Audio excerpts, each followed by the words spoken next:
잘 준비된 찬양 그리고 조화로운 소리들이 한데 모여서 하나님을 또 찬양하는 이 안식일이 참 감사한 시간인 것 같습니다.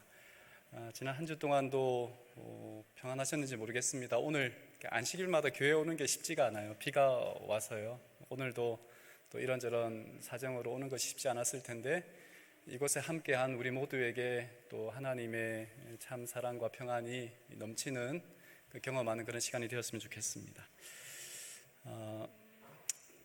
그 거울 앞에 매일 한 번쯤은 우리가 서게 되는데 그 거울을 볼 때 어떤 생각이 드시는지요? 이렇게 적나라하게 비춰지는 내 모습, 여러 가지 주름살, 이런저런 것들 때문에 거울을 보기를 좀 주저하는 분들, 그냥 대충 보고 가는 분들이 있는가 하면 그 거울을 이렇게 자세히 보는 분들도 있을 것 같습니다. 근데 대부분은 남자들은 거울을 그렇게 오랫동안 보는 것 같지는 않아요. 근데 만약에 마음을 비춰주는 거울이 있다면 어떨까요? 그러니까 우리의 그 잡티 하나까지 얼굴에 있는 것들을 이렇게 적나라하게 보여주는 것처럼 우리 마음 속에 숨겨진 것들을 이렇게 적나라하게 드러나게 하는 거울이 있다면 여러분은 그 거울 앞에 오래오래 서 계실 수 있겠습니까? 아니면 대충 보고 이렇게 됐어 라고 이제 그 거울 앞을 피하시겠습니까? 오늘 그 거울에 비친 듯이 예수님은 사람들의 마음 속 깊은 곳을 다 아시잖아요. 그 마음의 동기를 아시기 때문에 예수님 앞에 서게 되면 그 거울 앞에 선 것 같이 자기가 다 비춰진단 말이에요. 한 번은 가늠한 여인을 이렇게 잡아와서 예수님을 시험에 빠뜨리려고 하는 그 사람들에게 예수님이 그들의 마음을 다 이렇게 보여주셨잖아요. 그랬더니 하나씩 하나씩 피해갔던 것을 봅니다. 오늘 저는 그 마태복음 15장에 있는 말씀을 가지고 좀 함께 살피려고 하는데요. 마음의 거울처럼 비춰주셨던 예수님 앞에 사람들의 어떤 모습을 좀 보겠습니다. 마태복음 15장 1절에서 2절에 있는 말씀입니다. 그때에 바리새인과 서기관들이 예루살렘으로부터 예수께 나아가 이르되 당신의 제자들이 어찌하여 장로들의 전통을 범하나이까? 떡 먹을 때에 손을 씻지 아니하나이다. 예수님의 제자들 그때에라고 말했는데 그 1절에 보면 예루살렘으로부터라고 나와 있습니다. 예루살렘으로부터. 그리고 나와서 예수님께 따지듯이 묻습니다. 서기관들, 바리새인들과 서기관들의 방문 목적 지금 갈릴리거든요. 갈릴리에서 예루살렘은 꽤 먼 거리입니다. 며칠을 왔을 거예요. 온 목적이 무엇이냐 하는 것이죠. 단순히 예수님을 만나러 온 것이 아니라 예수님과 그 제자들을 뭔가 책 잡기 위해서 온 것이었습니다. 그런데 하나 책을 잡았어요. 잘못을 발견했습니다. 그건 뭐냐면 장로들의 전통을 범하나이까 라고 이야기합니다. 떡 먹을 때 왜 손을 씻지 아니하는 장로들의 전통을, 항상 그들은 그 밥을 먹기 전에, 음식을 먹기 전에 손을 깨끗이 씻어야 하는 그런 전통이 있었던 거예요.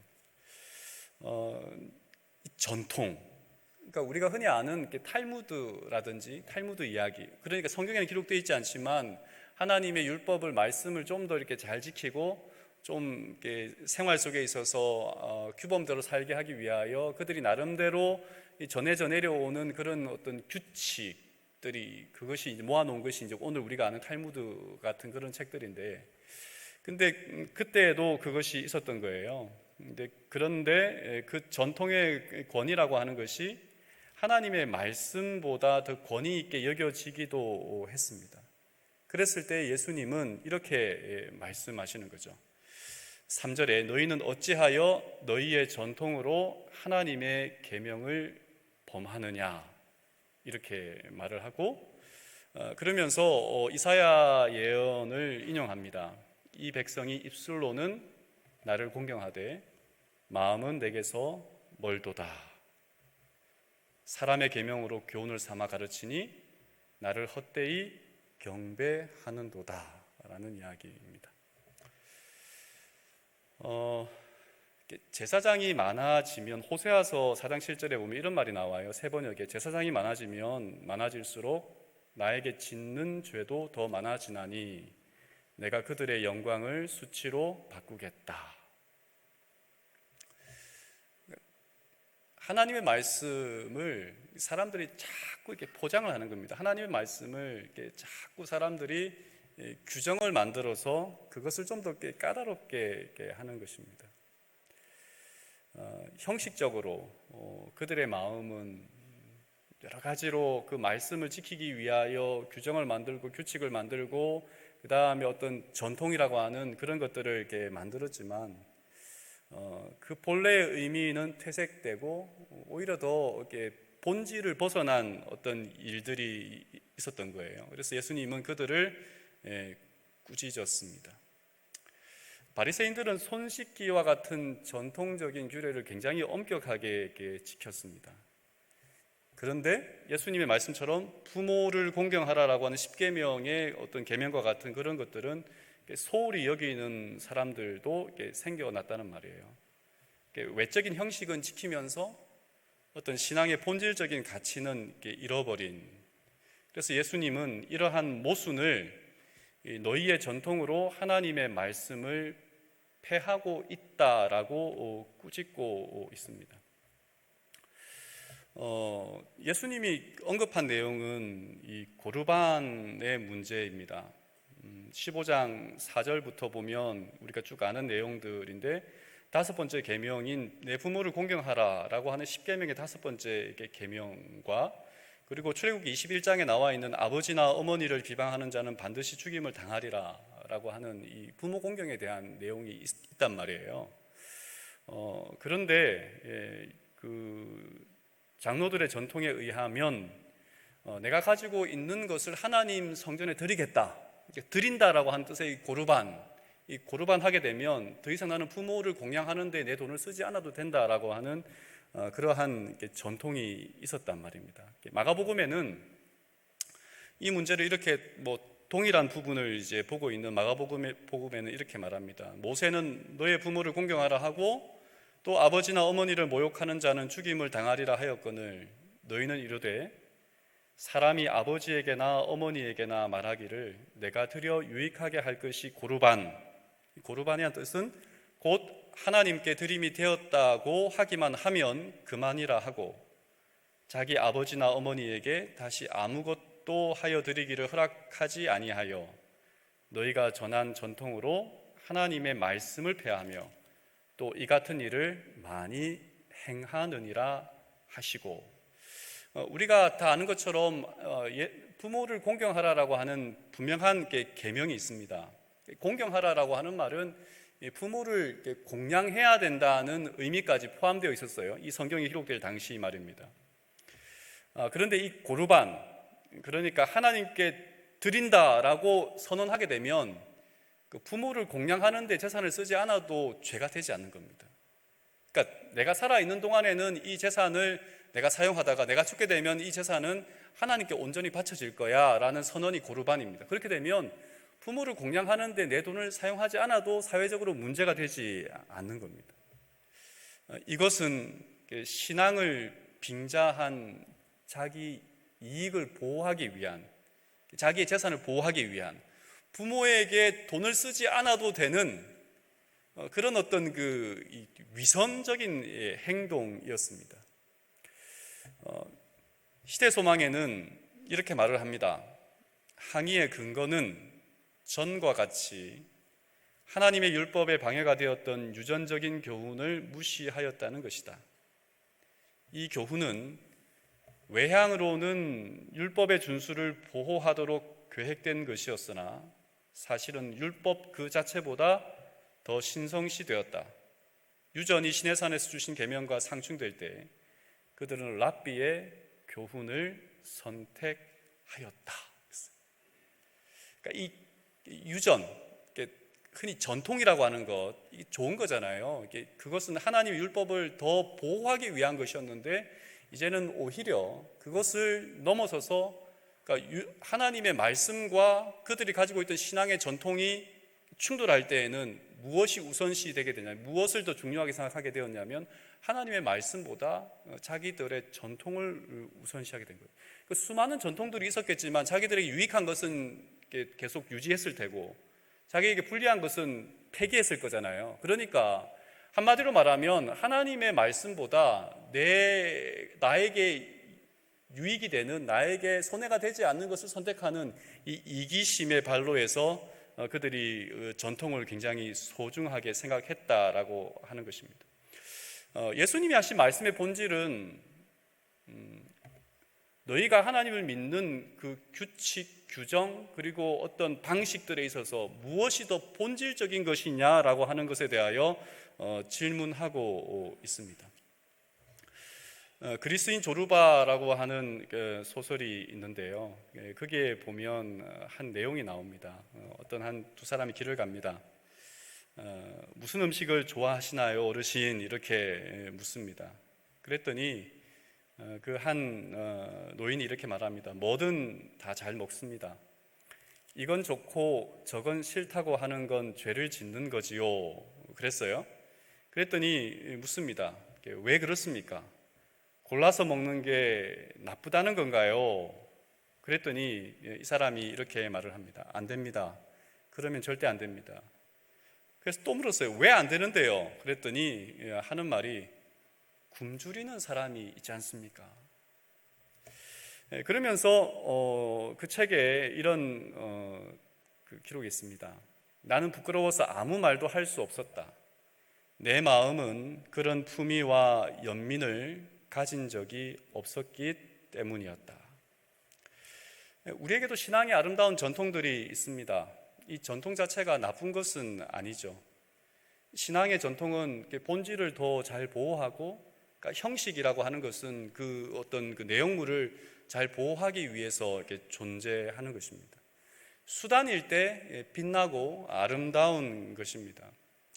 한국교회 좋은 전통의 유산이 뭐가 있을까요? 한국의 어떤 재림교회를 포함한 기독교회가 가지고 있는 좋은 전통 유산은 새벽 기도입니다. 새벽 기도는 성경에 나와 있지도 않아요. 예언의 신에도 명확하게 이것을 새벽 기도 하라라고 나와 있지도 않아요. 그렇지만 한국 교회가 어떤 신앙의 유산을 지키기 위하여 그 한국의 복음이 전해진 처음부터 우리에게 전해온 아주 좋은 전통입니다. 그런데 이렇게 말한다면요, 목사가, 장로가, 집사가 새벽 기도 안 하면 그거는 교인도 아니야 라고 이야기한다면 이건 어떤가요? 똑같은 거예요. 어떤 우리에게 있는 이 좋은 유산들이 많이 있지만 그것들이 하나님의 말씀을 하나님의 백성들로 하여금 더 성숙하고 발전하게 가기 위한 것인데, 그것을 정죄하고 그것을 하지 않을 때 너는 그리스도인이 아니다라고 하는 식의 어떤 표현들이 있다면 그건 굉장히 문제가 있다는 겁니다. 본질을 뒤집어 버리는 것들 말입니다. 그래서 예수님은 그런 사람들을 향하여 뭐라고 말했냐면 위선자, 외식하는 자들이라고 말했습니다. 마태복음 15장 7절에 보면 외식하는 자들아 이사야가 너희에게 관하여 잘 예언하였도다 라고 하는 그 말씀들인데요.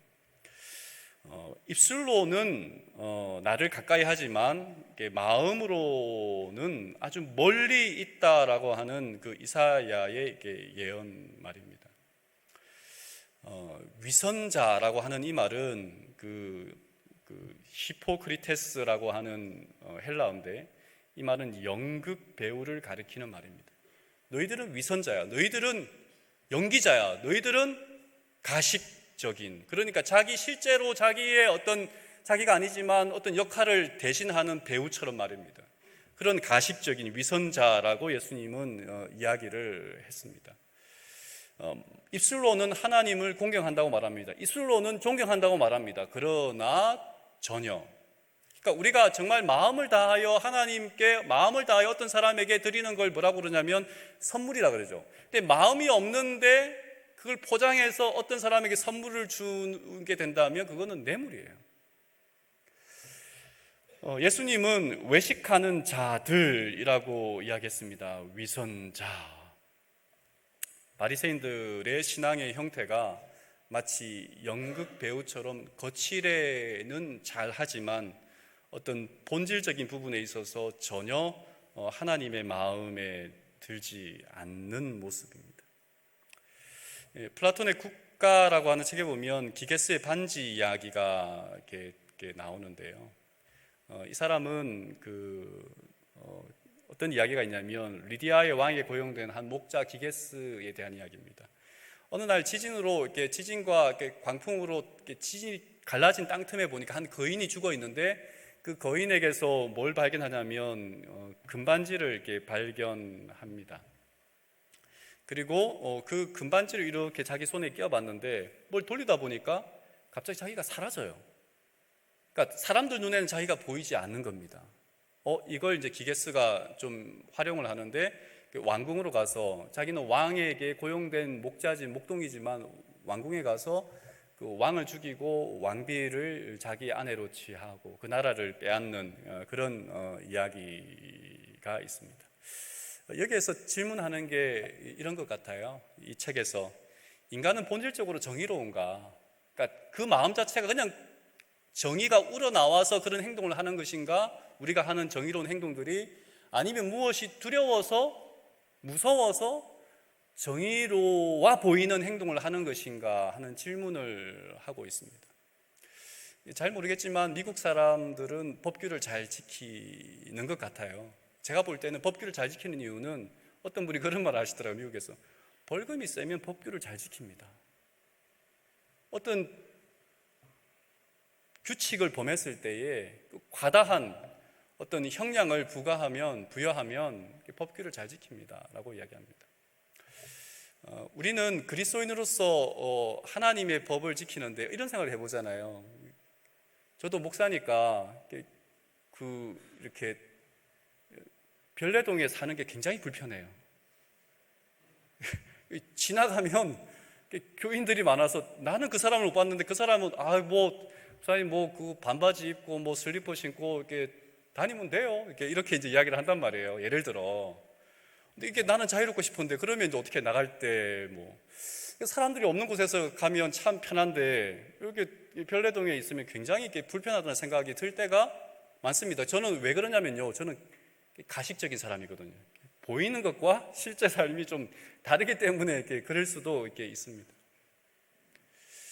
근데 우리가 살아가는 이야기들을 가만히 볼 때 눈에 보이는 듯이 그러니까 안식일에 나와 안식이 아닐 때의 나는 얼만큼 다른가, 얼만큼 간격이 있는가라는 생각을 좀 해본다면 우리가 예수님 말한 그 연극 배우냐, 연극 배우가 아니냐라고 하는 부분에 대하여 좀 생각해 볼 수 있을 것 같습니다. 마가복음에 보면 마태복음에도 마찬가지인데 마가복음 7장과 마태복음 15장은 같은 내용들을 이렇게 기록하고 있는데요. 예수님이 그렇게 말해요. 무엇이든지 밖에서 사람들에게로 들어가는 것은 능히 사람을 더럽게 하지 못하되 사람 안에서 나오는 것이 사람을 더럽게 하는 것이니라 하시고 라고 이야기했습니다.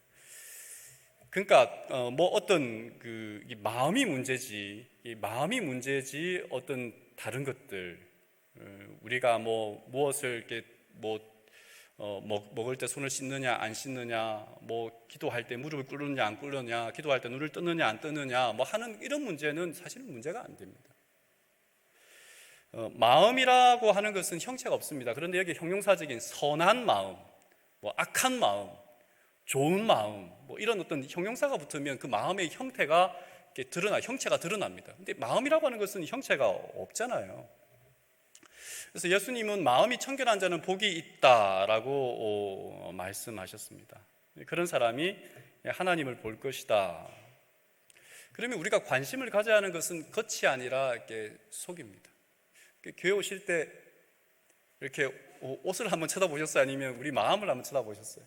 거울을 볼 때 뭘 쳐다보고 오셨어요? 그러니까 내 마음을 쳐다보고 오셨어요? 아니, 우리는 항상 겉을 보고 살아가는 사람이에요. 껍데기를 가지고 판단하고 그 껍데기를 중요시하는 사람들이란 말이에요. 그래서 나이가 들어도 이렇게 주름이 펴졌으면 좋겠고 점도 좀 없었으면 좋겠고 그러잖아요. 그런데 시간이 지나면 지날수록 우리의 어떤 겉사람은 당연히 낡아지는데 우리의 속사람에 대해서는 그렇게 성형하려고 하지 않아요. 마음을 성형하려고 하는 사람은 별로 없어요. 겉은 뜯어 고치려고 애를 쓰는데 마음을 뜯어 고치려고 하는 사람은 없어요. 나 평생 이렇게 살았어 라고 이야기를 하는 거예요. 아니 그렇다, 그런 분들은 평생 그렇게 살았으면 그렇게 그냥 뜯어 고치지 말고 살지, 왜 이거는 고치려고 하면서 여기는 이 마음은 우리가 고칠 생각이 없느냐 하는 것입니다. 우리는 그런 면에 있어서 위선자가 되기 참 좋은 사람들입니다. 종로의 계단에 보면 교육과 수양과 의지력의 연단과 인간의 노력은 각각 상당한 분한을 가졌으나 이것들이 마음을 변화시키는 일에는 무력한 것이다. 이것들이 혹 행위의 외모적 단정을 만들어낼 수는 있다 할지라도 마음을 고칠 수는 없으며 생애의 동기를 깨끗게 할 수 없다. 그렇습니다. 우리의 마음, 우리의 속 사람이 새롭게 변화되지 않으면 신앙생활의 모든 겉모습은 결국 가면에 불과합니다. 그러므로 하나님께서 원하시는 것은 겉으로 그럴듯해 보이는 어떤 그 신앙인의 모습이 아니라 가면을 벗어버리고 우리 안에 새 마음을 얻는 것을 하나님은 원하십니다. 그래서 예수님께서 니고데모에게 말했잖아요. 사람이 다시 태어나야 하늘나라에 갈 수 있다라고 하는 것도 이런 것이지 않겠습니까? 다윗은 이렇게 말했습니다. 하나님께서 구하시는 제사는 상한 심령이라 그랬고, 요엘서에서는 너희는 옷을 찢지 말고 마음을 찢어라 그랬어요. 뭔가 이렇게 잘못이 있으면 이스라엘 백성들은 옷을, 큰 어떤 잘못이 있을 때 죄를 지었다고 하도 옷을 먼저 찢었단 말이에요. 옷 찢는 것보다 마음을 좀 찢어라 라고 이야기를 합니다. 그리고 예수님은 하나님은 영이시니 예배하는 자가 영과 진리로 예배하라라고 이야기하고 있습니다. 어떤 목사의 부인이 있습니다. 어떤 모임에 갔는데 이분이 표정이 그렇게 밝지 않아요. 어두워요. 그래서 거기 있는 한 사람이, 그러니까 여러 사람이 이제 같이 이야기를 하는데 어떤 그 첫인상을 이야기하는데 이 목사 부인에게 우거지상이라고 이야기했어요. 당신은 참 우거지상이다. 굉장히 안 들으면 서운하고 또 어떻게 보면 좀 싫은 말이잖아요. 근데 꽤 큰 교회, 뭐 좀 많은 교인이 있는 그 담임하는 교회 담임 목사가 자기의 남편이었던, 그러니까 사모였습니다. 근데 이제 막 항변도 하고 이제 그러는 거예요. 근데 알고 보니까 이제 거기에 있던 우거지상이다라고 하는 사람이 꼭 점쟁이처럼 이게 그 사람들의 마음을 좀 잘 파악하는 사람인데, 당신 남편이 언어적으로, 물리적으로 폭력을 가하는 것 같은데 그것 때문에 그렇습니까? 라고 하니까 이 여인이 이렇게 깜짝 놀란 겁니다. 그러니까 알고 보니 이게 실제로 그랬습니다.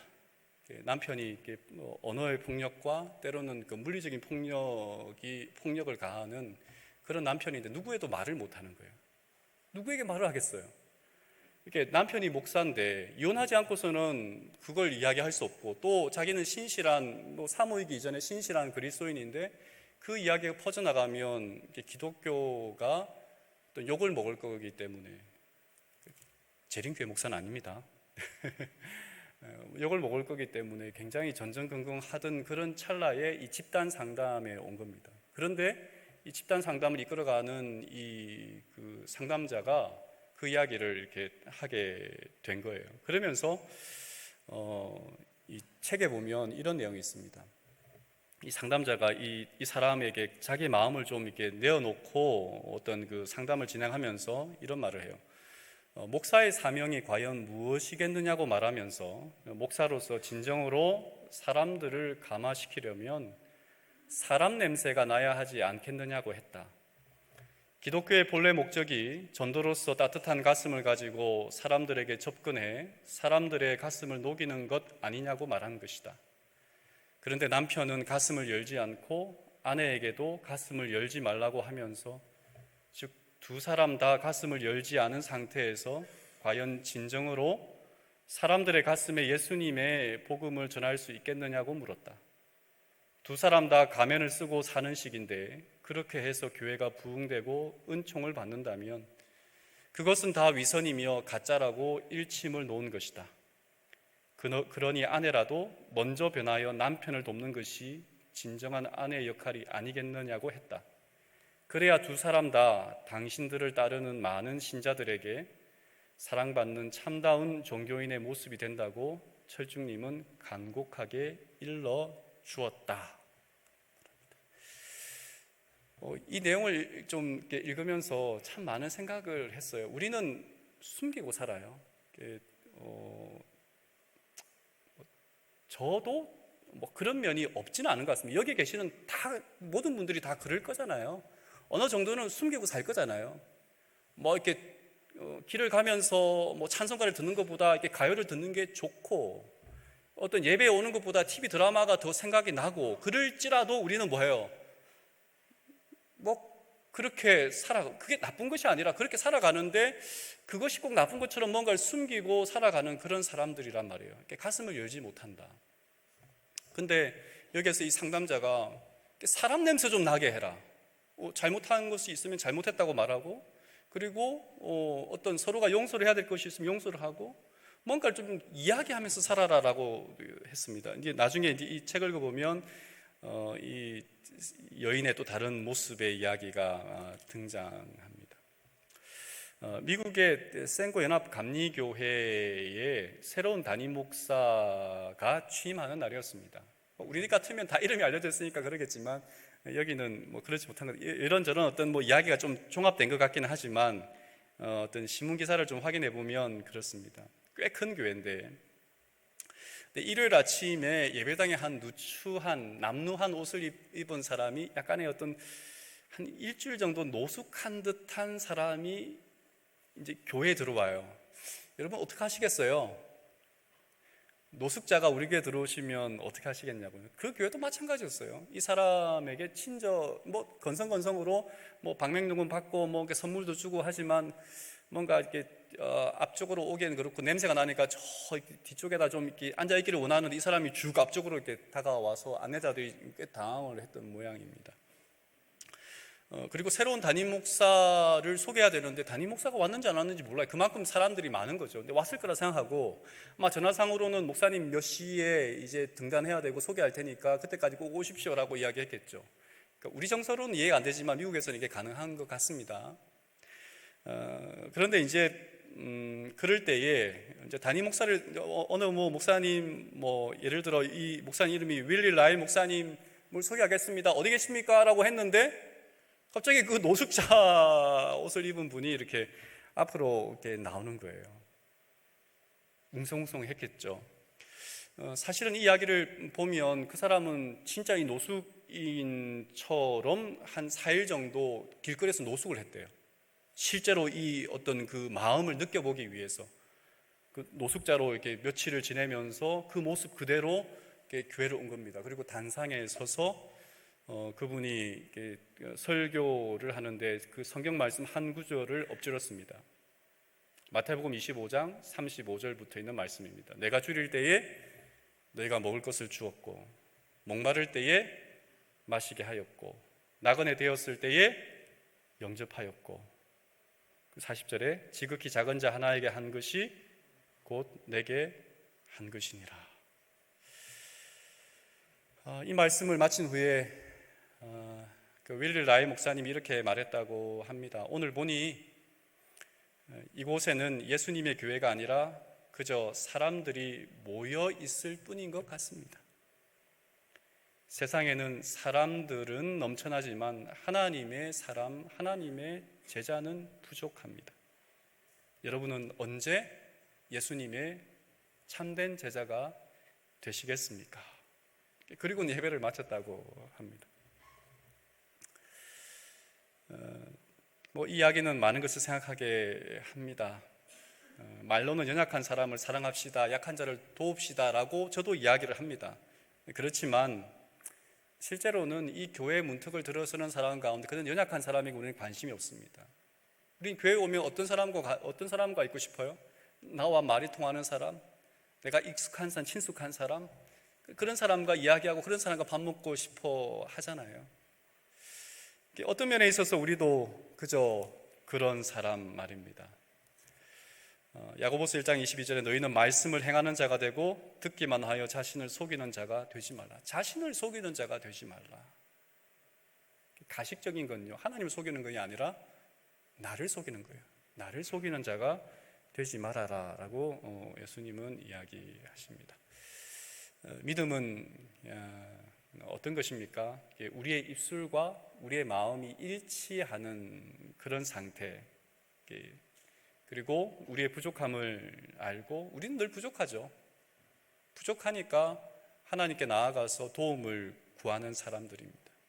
그리고 우리의 삶 자체가 하나님께 바쳐지는 그것을 연습하고 우리의 부족함을 고백하며 하나님께서 내 삶을 변화시켜 달라고 구하는 것이 기도고, 또 그런 것을 또 함께 경험하고 나누고 하는 것이 이 안식일 드리는 우리의 예배가 되어야 하겠습니다. 어떤 가면을 벗고 있는 사람들에게 예수님은 이렇게 말하는 거예요. 바리새인들에게 그 가면 좀 벗어라 라고 이야기를 한 겁니다. 하나님 우리의 중심을 보시고, 하나님은 우리의 말과 삶이 일치되는 신앙을 원하시고, 그리고 억지 열심이나 가식적인 감정 표현이 아니라 참된 마음의 경배, 예배, 신령과 진정으로 드리는 예배를 오늘 원하시는 것 같습니다. 그래서 다시 한번 어쩌면 우리는 지난 한 주일 동안 어떻게 살아왔든지 간에 오늘 이 안식일을 통하여 하나님 앞에 섰습니다. 그럴 때 우리의 마음과 또 우리의 말과 우리의 행동이 일치되는 사람이 될 수 있도록, 그러한 사람이 되도록 다시 한번 결심하는 저희가 되었으면 좋겠습니다. 우리의 부족함을, 우리의 연약함을 고백하면서 어떤 가면을 쓴 사람이 아니라 가면을 벗어버리고 마음의 거울 앞에서 떳떳하게 하나님, 이런 부족한 사람이지만 제가 하나님 앞에 조금 더 나은 사람이 되기 위하여, 하나님을 기쁘게 하는 사람이 되기 위하여 오늘 여기 섰사오니 주님 저희를 변화시켜 주시고 저에게 힘을 주시고 도와주십시오 라고 고백하는 그 간증 위에, 우리가 제물이 되는 그 예배 위에 하나님께서 우리로 하여금 다시 한번 뜨거운 마음으로 우리가 하나님 뜻에 따라 살아갈 수 있는 용기와 희망을 가지고 또 이 교회를 나갈 수 있도록, 그래서 이 교회 밖의 삶 또한 우리의 삶이 예배가 되는 그런 귀한 경험을 하는 이 안식일, 또 이 교회를 지나는 우리 모든 별내의 믿음의 식구들이 되기를 바라면서 말씀을 줄이겠습니다.